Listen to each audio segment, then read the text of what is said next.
Well, thank you, Ben. Good evening to you all. My first webinar, so let's see how this goes. That's me on the screen, Lieutenant Commander Adam Jones. I'm the current commanding officer of 727 Naval Air Squadron. I will link all this in later on, but it's the first port of call for those who wish to fly in the Fleet Air Arm as pilots.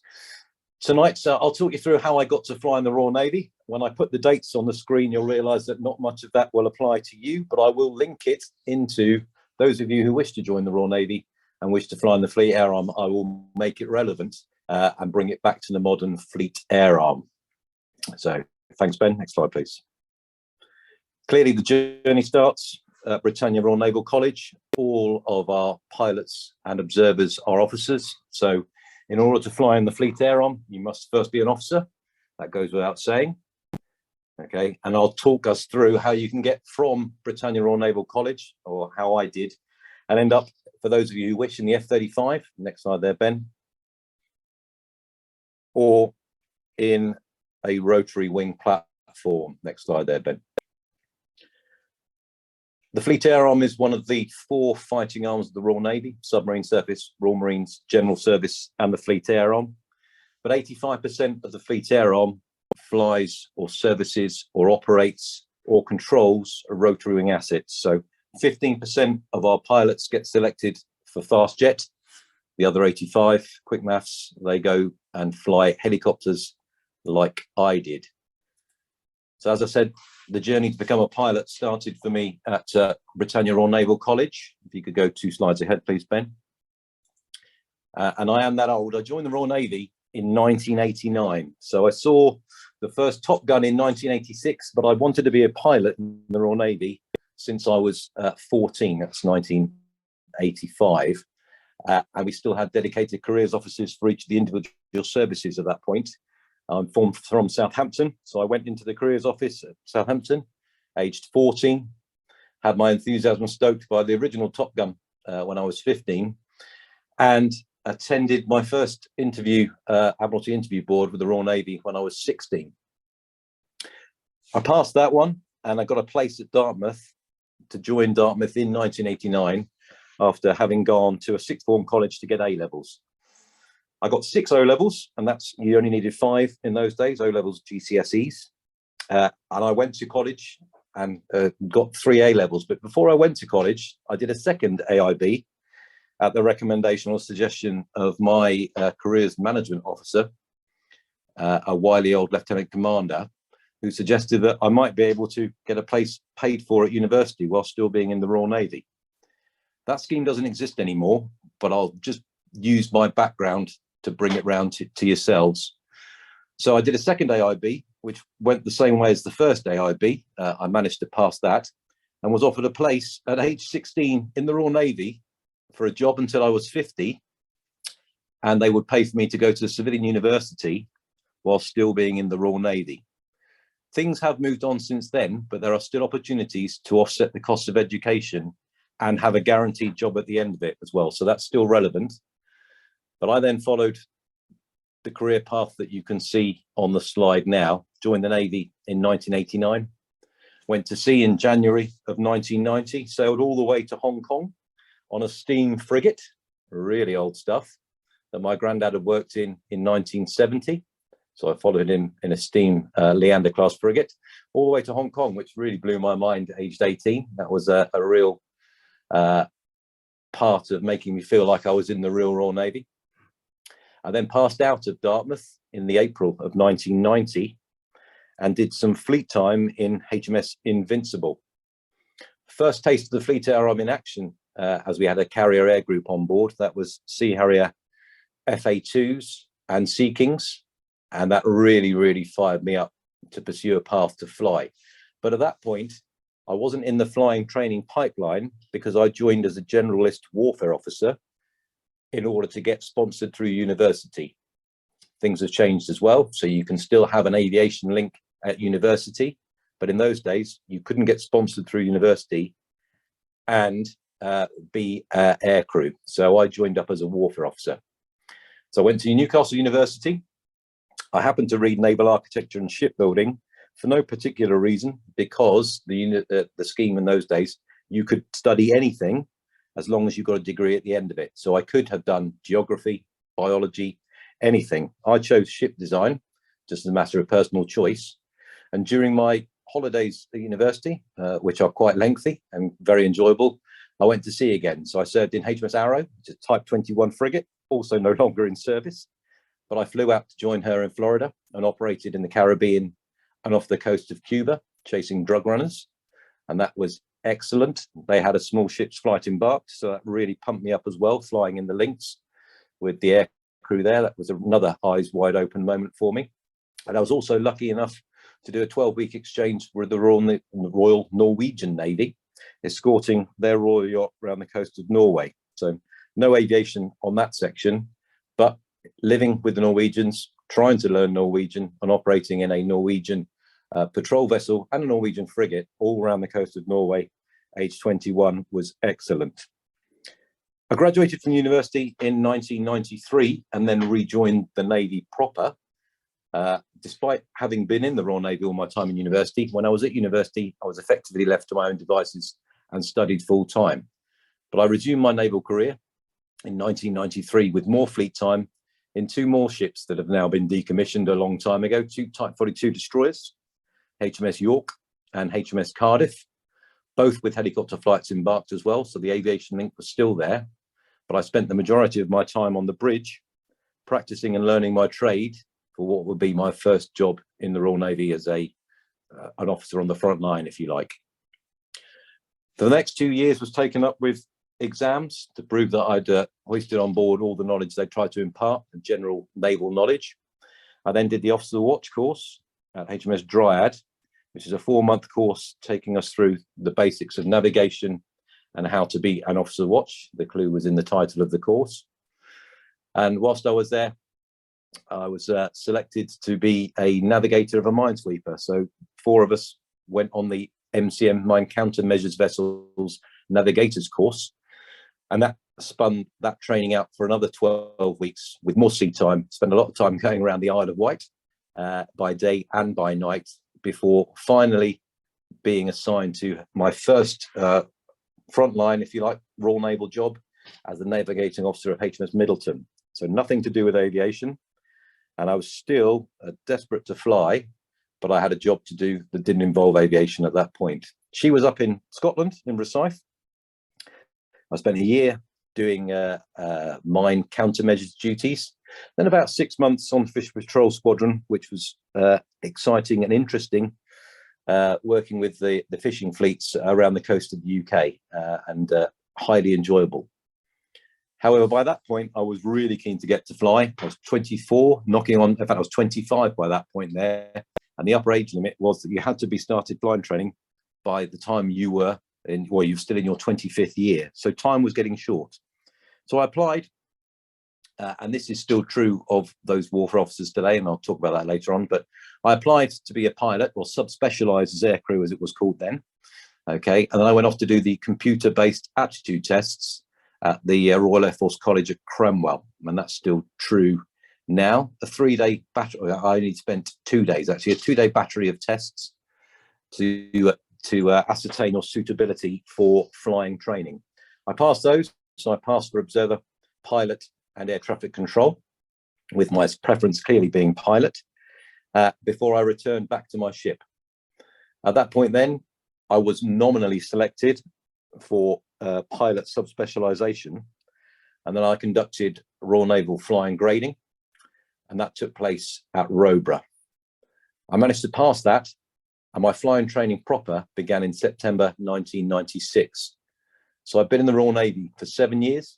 Admittedly, some of those years have been spent at university, but it took me a long time. I was 25 by the time I started flying training, so I just squeaked in. Next slide, please, Ben. So my Royal Naval flying grading was conducted at Plymouth Airport. It was still open in those days. Lots of my old stuff is closed down, but Plymouth was still open. So I conducted my Royal Naval flying grading there. And there are parallels with what happens now, and things have gone full circle, and I'll come up to that later on. The Royal Naval flying grading was a 13-hour syllabus there. It was a one-shot system. You had one test. If you didn't pass the test, you would never be a pilot in the Fleet Air On, and that would effectively rule you out from being a pilot in the Royal Air Force or the Army Air Corps. and you had to pass. I was there on my own, no course mates, living down in Plymouth with a ship that was based in Scotland. But I managed to pass that, and that saw me start on the Defence Elementary Flying Training course in 1997. Next slide, please, Ben. Okay, so we had gone to colour by this point there, because my passing out photo from Dartmouth was in black and white. So we've gone to colour there. I was the only Royal Naval officer on the course, and you can see there were 9 of us that started. 8 passed out from that course. 5 are still in. One's a group captain in the boss of Coningsby. 2 went on to fly fast jets. The remainder of us flew 3 helicopters and 2 multi-engine. So an eclectic mix on that course. But I was the oldest on the course by some years. Some of the my fellow students who I still speak to now were 19 and had just gone straight through the RAF system. But I was the only naval officer on the course, and I was the oldest on the course, so they made me the course leader out of a course running from RAF College, Cranwell. I spent 6 months, give or take, on that course. Next slide, please, Ben. Flying the Firefly, 260 horsepower, fully inverted capable, +6 to -4G aircraft, building on the knowledge gained or the instruction I'd received on grading. And that took us from through to first solo aerobatics, formation flying, instrument flying, and navigation, before a test that linked all of those maneuvers together, sometimes flying parts of the test with your course mates, and it was a 65-hour syllabus in those days. So a highly enjoyable 6 months, a long period of ground school to start with, and then an intense 4-month period with the weather improving all the time, operating from RAF BARKSTON HEATH, which is again up in Lincolnshire, so miles away from the coast and miles away from the Royal Navy, but a highly enjoyable course. And so 1 person failed that course. He then became an RAF navigator, but 8 of us completed that course and moved on through the flying training system. Next slide, please, Ben. I was selected to go rotary wing flying training. I wanted to fly the Sea Harrier, but for a variety of very good reasons, which I very much understand now, given my current job, I was selected to go and fly a helicopter, and that meant I went through the Defence Helicopter Flying School, which is based at RAF Shawbury. At that point, the single services were just combining their rotary wing training schools, and so I was on course number 4 of a new syllabus with a new aircraft operating out of RAF Shawbury, and this time it was a tri-service course now. But there were no RAF pilots on our course, but there were 7 Army Air Corps pilots. Again, I was the oldest, so I was the course leader in an RAF station with a bunch of Pongos as course mates, and I still speak to all of those, my fellow students today. And that course was highly enjoyable. Once again, another lengthy ground school that included rotary wing flying theory, weather, and so on, all the tools I would need as I moved through the flying training pipeline onto the front line. And then instead of 65 hours by day only, we flew 85 hours by day and night in the helicopter. Solo was included. Sometimes you got to fly with your course mates, which was a real treat and quite bizarre, but highly enjoyable. And all operating out of RAF Shawbury, with a mountain flying section operating or being conducted from RAF Valley. And we also flew over the sea with flock gear fitted and did some initial winching, all in the Squirrel helicopter that you can see on the screen there. That was very enjoyable. It took a fair while, to get the 85 hours done, including the night flying, but that was complete in January 1998. Next slide, please, Ben. From there was a further streaming board done by the staff at the Naval Air Squadron at Shawbury, 705 Naval Air Squadron, and I was selected for the Commando Helicopter Force. There were 3 routes you could follow in those days, and they're still true today. You could fly the anti-submarine warfare helicopter Sea King, being trained at Culdrose. You could fly the Commando Helicopter Force Sea King, being trained at Royal Naval Air Station Yeovilton, or you could fly the Royal Navy Lynx. Again, with the training at that point, there was at Royal Naval Air Station Portland, but it was in the process of moving to Yeovilton. And there was a very small subset of people who flew the 847 Lynx, 847 Naval Air Squadron Lynx, and they were trained at Middle Wallop with the Army. But 3 of us from the course and another chap from the course behind, we were lumped together to fly the Sea King 4. So the Commander Helicopter 4 Sea King that you can see there. And we started our training from Naval Air Squadron, 848 Naval Air Squadron at Yeovilton. And that run ran from June into December 1998. So six plus months, again, over 80 hours worth of flying, an intense ground school package. Aircraft system knowledge was the important bit of that. And then a long flying syllabus, day and night, a foreign flying syllabus, mountain flying training, conventional night flying, night vision goggle flying, which was really exciting, winching, wet winching, fast roping, abseiling, and load lifting by day and night as well. So an intense syllabus. All four of us passed, and we completed our training in December 1998, and we all received our wings at the end of that year. So for me, it had taken me just over 2.5 years to go from never having flown in a Royal Naval aircraft or flown a Royal Naval aircraft to gaining my wings. So a fairly rapid advancement through the system. But by that point there, I've been in the Navy nearly 9 years, or over 9 years. I'd done one frontline job, if you like. So it was about time for the Queen to get her value for money. Okay. There are two frontline Jungley squadrons, they're called. So the Commander Helicopter Force is known as the Junglies.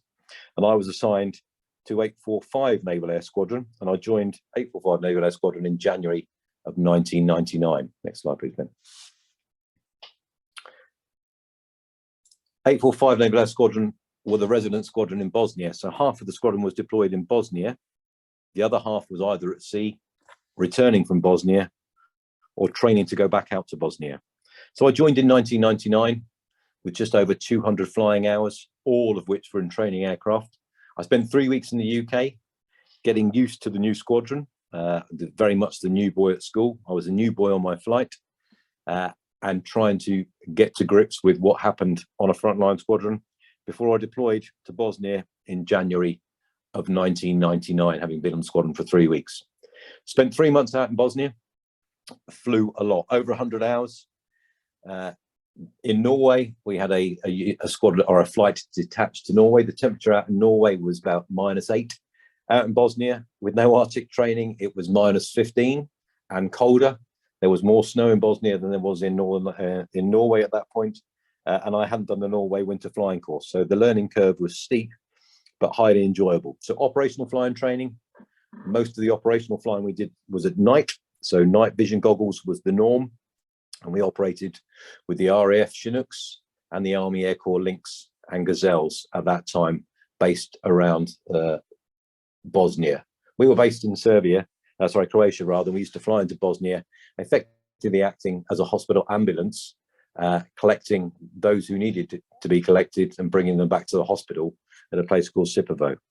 Very steep learning curve. I had a very good flight and a flight commander, and they took me under their wing and started to train me up. On return to the UK, we then deployed to HMS Ocean. So some sea time out to the Mediterranean, off the coast of the UK for the first deployment of HMS Ocean as she worked up. And that was exciting times. So 12 ship night inserts operating from a 6-spot deck on goggles, first time at sea as an aviator. I had plenty of sea time, way more than most of the rest of the fleet air arm, I think, but none as a pilot. And so I was paired with a very experienced guy, and he took me through how to operate the Sea King from a deck at night. And that was excellent, highly enjoyable. I went back out to Bosnia again later on in the year. And then at that point there, having completed 18 months in 845 Naval Air Squadron, I was then assigned to 846 Naval Air Squadron, the sister squadron, flying the same aircraft, but this time they were the Northern Ireland Squadron. Spent a short while in Northern Ireland, again, operational flying, lots of night flying, lots of troop inserts, lots of load lifting, out for a marching season out there where tensions generally rose. That was interesting viewing. And once again, operating in a tri-service environment with the Royal Air Force, fixed wing and rotary wing, and the Army Air Corps with their Islanders, their fixed wing aircraft, and their rotary wing Lynx and Gazelle. I spent just under 2 years with 846 Naval Air Squadron, working my way up to become flight commander, because I was a senior lieutenant by this point there, because I've been in the Navy a long time. And I worked through the qualifications required to become an authorizer, and generally established myself in the squadron as the flight commander. I finished in October 2002 for my first stint in the Fleet Air Arm, because by that point there were still further aviation-related assignments I wanted to do in the Fleet Air Arm, but the Royal Navy wanted me to continue to broaden my knowledge as a general service warfare officer. And so I conducted what was called the PWO course, the Principal Warfare Officers course, 14 months at HMS Dryad, and then selected to be the Principal Warfare Officer in the above water operating sphere in HMS Albion. She was brand new at that point there. She'd just been commissioned. So I was only her second POA, and deployed once again around the world, not to the Far East, but out to the States, around the Mediterranean, not through the Suez, but lots and lots of time off the eastern coast of America and around the UK and around the Mediterranean, conducting amphibious operations, where my prior knowledge as a Commander Helicopter Force pilot was useful, because she is a landing ship dock. So she used to dock down, we'd embark aircraft and landing craft and move large bodies of Royal Marines ashore. So my prior experience was highly useful. On completing my Principal Warfare Officer's assignment, I was fortunate enough to return to the Fleet Air Arm. So I returned to Commander Helicopter Force in 2006 and spent over 2 years then as the operations officer in 846 Naval Air Squadron. I didn't deploy to Iraq at that point there. My colleagues in the squadron did. I was charged with the operational tempo of the squadron, so I was planning their deployments. But I did lead the second detachment out to Afghanistan towards the latter end of my time in 2008, and spent 4 months with 4 aircraft flying from Kandahar, operating in Helmand province and around Afghanistan with our colleagues out there with the coalition forces operating from Kandahar at that time. And that was a very interesting period of time. It was cold on start, but then it got very hot. So I got to see the full spectrum of below zero up to plus 40 degrees C operations. And at that point in Afghanistan, we were still finding our way. Camp Bastion was a very small outpost and still had a sand runway or a gravel runway. And Kandahar was the main operating base and had something like 18 coalition forces operating out of that, with lots and lots of fast jet aircraft, medium lift aircraft, and a huge rotor wing force assigned to it as well. So exciting coalition operations and full tempo warfare at times. That finished in July 2008. And then once again, I left the cockpit for career development. So opportunities open to me as an aviator, but as a general surface warfare officer. And I went to work in Naval Command Headquarters. I spent just under 2 years there working for the head of the Fleet Air Arm, a Rear Admiral, where I was his executive assistant. And that was a very interesting exercise in how senior officers talk to each other, and watching him interact with his counterparts in the Royal Air Force and the Army and the Civil Service and government was fascinating. And I carried his bags around the world as he went on visits and got to see what happens behind closed doors at some very interesting times in the Fleet Air Arm's development. That finished in 2010, and I then deployed back to Afghanistan. Next slide please, Ben. I then deployed back to, previous one to that, apologies. Deployed out to Afghanistan as the Chief of Staff for the Joint Helicopter Force out there. So I'm somewhere near the front there, one of the two at the front there. 550 strong, including a US Special Forces flight, or they were combat search and rescue. So seeking forward, you can see on the right-hand side there, Merlin 3s from the Royal Air Force. There were Chinooks operating out of Kandahar, Army Air Corps Lynx operating out of Bastion with us, and Army Air Corps Apaches as well. So I was effectively the 2IC and the Chief of Staff for 5 very busy months in 2010. High tempo warfare operations, using my past experience as a commander helicopter force pilot and a flight commander. Tried to use a little bit of the intersurface relationship knowledge that I picked up from my admiral, and dealing with some very busy times out there as the conflict developed from Bastion, operating in Helmand province. After 5 months, I came back, but there was then redeployed as my relief had a medical issue, so I went back out for another 6 weeks and ended up working with the US Marine Corps out there, the 3rd Marine Aircraft Wing, once again operating out of Kandahar, but this time embedded with the US Marine Corps, and that was fascinating. They're a combined fighting arm with everything from F-18s down to heavy lift helicopters, down to medium lift helicopters, and including their Cobras.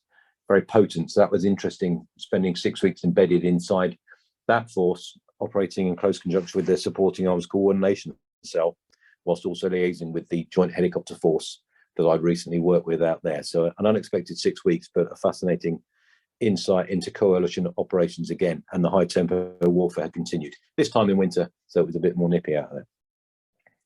On completion of that, I then returned to the UK. Next slide, please, Ben.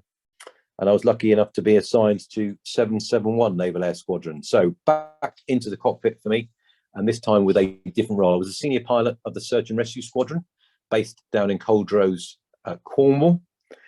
Not done search and rescue before and hadn't flown for 2 years. So a refresher course down there. And then I took over for just under 2 years worth of very enjoyable flying, conducting search and rescue. We had 8 aircraft at that point there, a sister unit based up in Scotland at HMS Gannet. And we were responsible down at 771 for a large part of the search and rescue cover. They included a little bit of Devon, all of Cornwall, inland and at sea. So by summer, we tended to rescue holidaymakers who got stuck on rocks or really bad sunburn. And in the winter, it was deep out into the North Atlantic to rescue fishermen who were in a bad way because they'd suffered some damage from the fishing gear and the heavy seas. Exciting times, worked with some really high caliber and very brave pilots, observers, and especially the air crewmen, and also some paramedics from the civilian organisation, the Southwest Ambulance Services Trust, who did all of the hard work. But that was an outstanding insight into how dedicated and brave people can be when they've got the bit between their teeth and they want to do the job. So that was exciting, as well as being the executive officer for 212 personnel out of Royal Naval Air Station Coldrose, and living down there for the first time as well. So I enjoyed that. That was a change of scenery from where I've been based before. Highly enjoyable 2 years. I then handed over, and the squadron was then run for another 2 years before it was civilianised, and search and rescue is now conducted by SAR UK, run by Bristow. So I'm very, very fortunate, very lucky to work with some really high caliber individuals on a really demanding and really enjoyable task that had its highs and its lows from down in Cornwall. Next slide, please, Ben. After that, I was then fortunate to be selected to stay in the cockpit and become the commanding officer of 703 Naval Air Squadron, which at that time was the elementary flying training squadron for the Royal Navy, running out of Royal Air Force College, Royal Air Force BARKSTON Heath. So back up to Cranwell, somewhere I never thought I'd go again as an officer in the Royal Navy, back to flat Lincolnshire, with its dingy coastline out by Skegness. But I've learned to love the place, and I now live up there. I spent 5 years either going through the course to become a qualified flying instructor, and then as the commanding officer of 703 Naval Air Squadron, operating out of RAF Barkston Heath, back where I'd done my training all those years ago, and then relocating to Royal Air Force College Cranwell to fly from the airfield there, whilst some elements of Barkston Heath were civilianised. But I flew with 703 for over 2 years as the CO, with a mixed military and civilian instructor force, and every Royal Naval pilot came through 703 Naval Air Squadron, so I got to conduct their tests, train them, and examine them to make sure they were fit to fly, and stream them for onward service in the Fleet Air Arm. So really enjoyable 5 years. I'd also, at that point there, on completion, came down to 727 Naval Air Squadron to conduct flying grading for 4 months, highly enjoyable time. And then I returned back to a battle staff, which is one of the aviation-related assignments, this time operating out of Royal Marines Barracks Stonehouse, working for the commander of the Amphibious Task Group as his staff aviation officer. A long-winded title. I was one of 2 pilots on the staff there to advise the Commodore and plan aviation assaults, or the flying program for multinational amphibious operations from our flagship, which was HMS Albion. So once again, back to somewhere I've been before, but utilizing all the assets assigned to our task group. Another exciting but busy operation, or busy period, with plenty of sea time, which is good, like being at sea. I am in the Royal Navy, but no flying for myself. Whilst I was there, once again, I was lucky enough to be selected to go back to the cockpit, and this time to fly as the commanding officer of 727 Naval Air Squadron, where I am now. And that is the Royal Naval Flying Grading Unit. I'll expand on that later on. And I've been here since November 2020, and I will remain here until November 2022. So just over 2 years in command. I still, I'm here as the Naval Flying Grading Examiner, but I'm also a qualified flying instructor as well, teaching people straight out of Dartmouth to fly and then examining them. And we now stream here as well. I'll expand on that later on. Wrapped up in all that, next slide, please, Ben. I've been lucky enough, and as a factor of those I trained with or those I've had in my squadron, okay, I've been lucky enough to fly in the Battle of Britain Memorial Flight Lancaster. That's me in the upper gun turret, because one of my pilots at 703 Naval Air Squadron, the Royal Air Force instructor, who went on to fly the Spitfire and Hurricane, and he invited me across.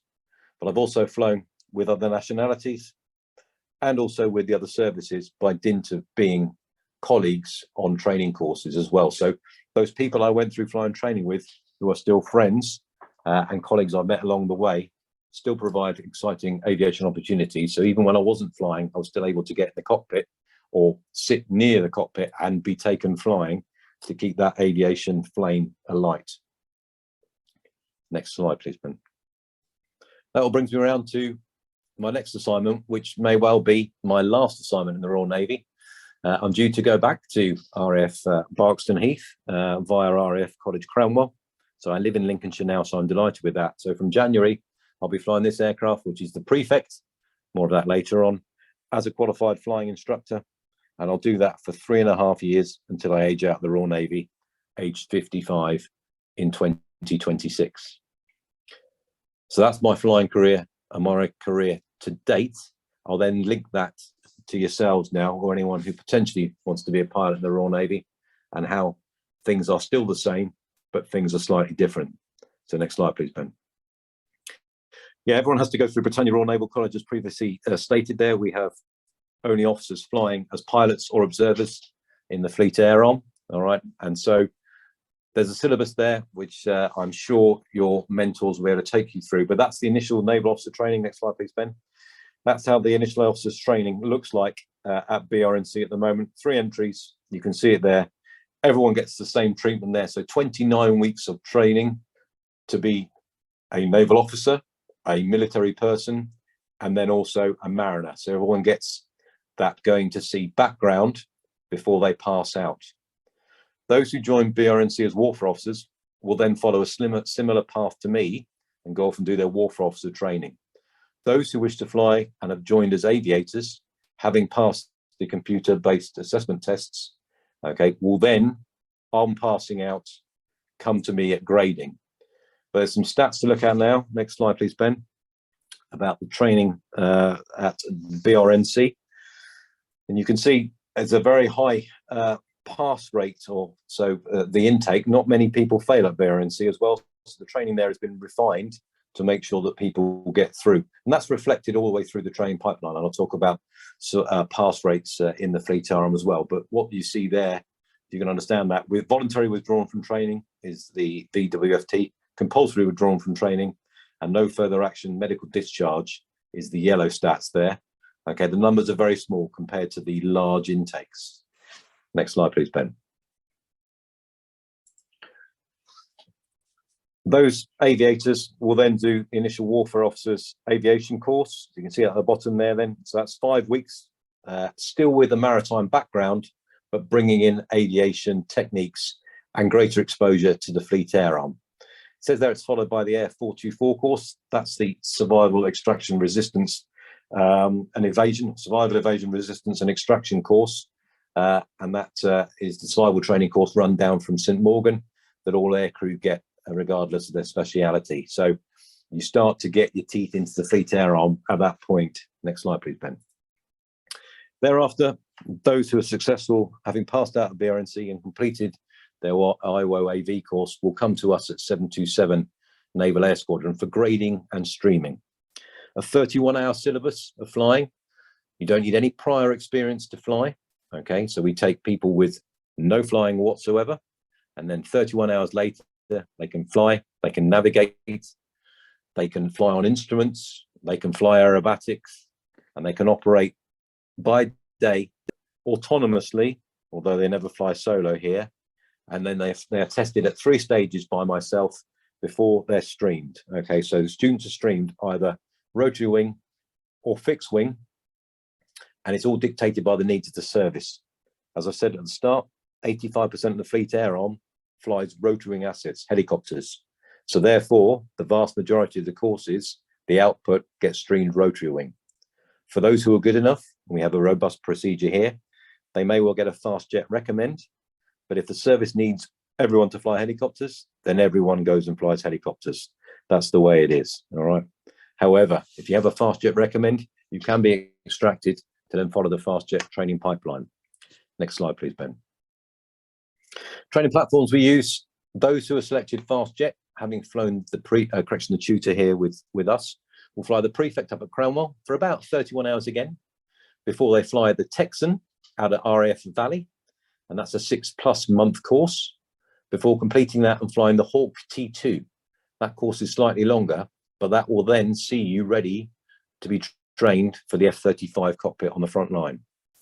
For those who are selected rotary wing, okay, 85% of the Fleet Air Arm, you'll go to RAF Shawbury, where the Defence Helicopter Flying School still operates from, and fly the Juno and the Jupiter helicopters you can see on the screen there.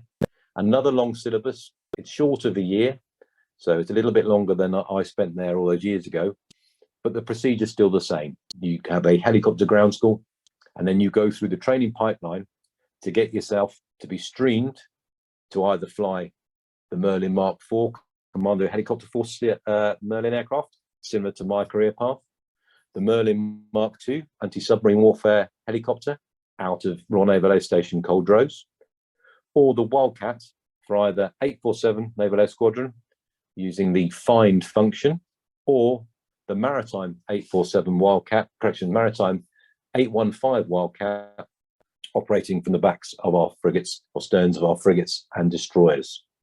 So the pipeline is still, the outputs are still the same. All of the platforms have changed since I went through flying training.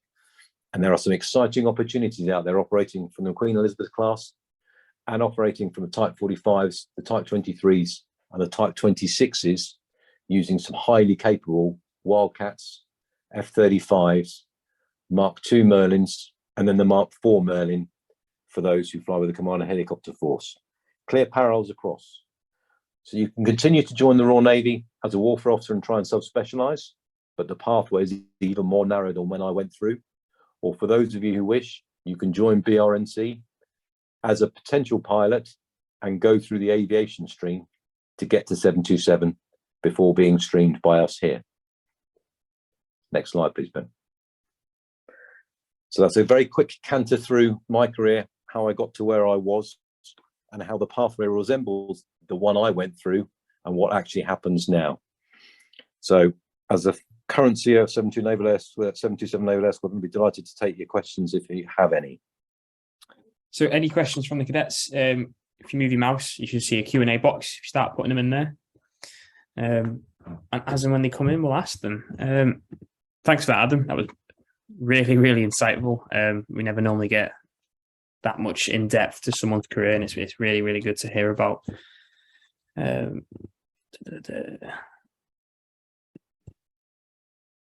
I'll get one started then while we wait for the cadets to put questions in. What would be your most memorable thing that you've done in the Navy, or like the thing that you've enjoyed the most?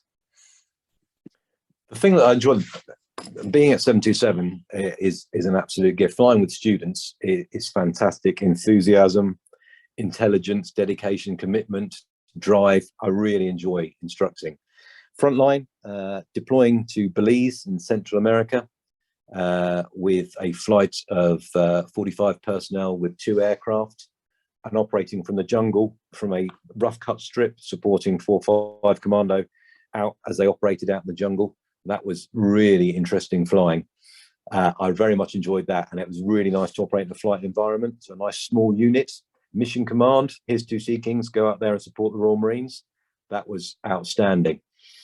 In terms of dedication and seeing people go beyond, 771 Naval Air Squadron, the search and rescue, watching people put their lives in positions of danger to rescue others.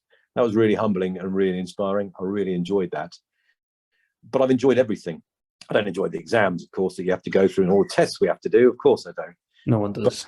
Being paid to fly and flying with really enthusiastic personnel and working with some really, really enthusiastic engineers and really bright people, way cleverer than I am, is really inspiring. And I've really enjoyed that. I think that aligns one of the questions. One of the questions was, how much would you recommend a career in the Fleet Air Arm? I suppose. Yeah, very much so. That the platforms we have on the front line now are superb.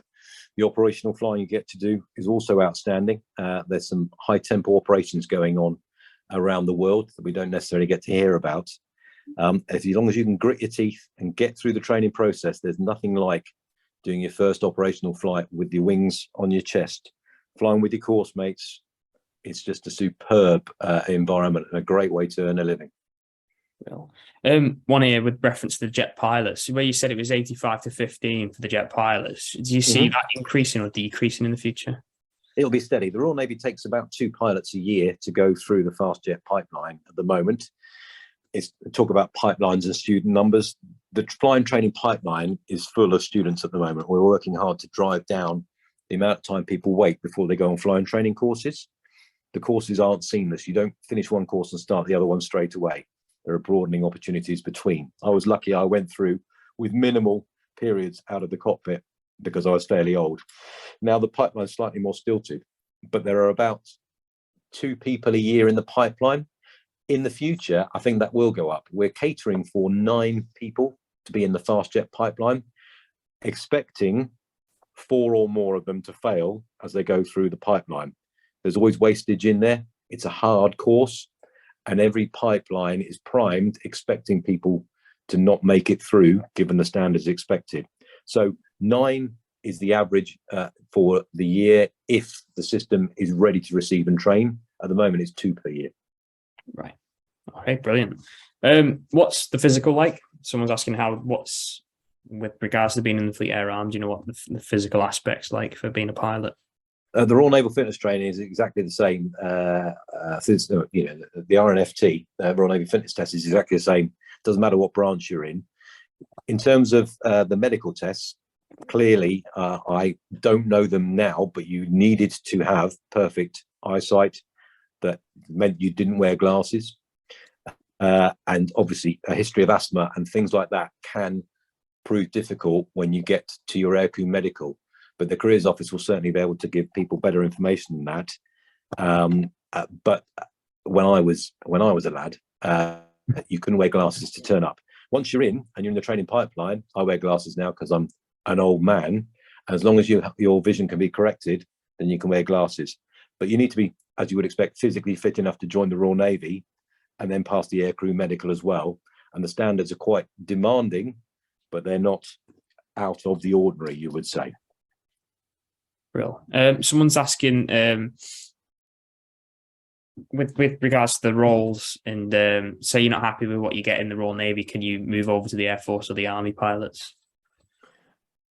All the pilots branches across the 3 armed forces are always oversubscribed, so there is never any problem recruiting pilots, unfortunately. That means when the system's full, like it is now, the Army and the Air Force don't need any more pilots. The Royal Navy is recruiting pilots, but is trickling them through because of the demand.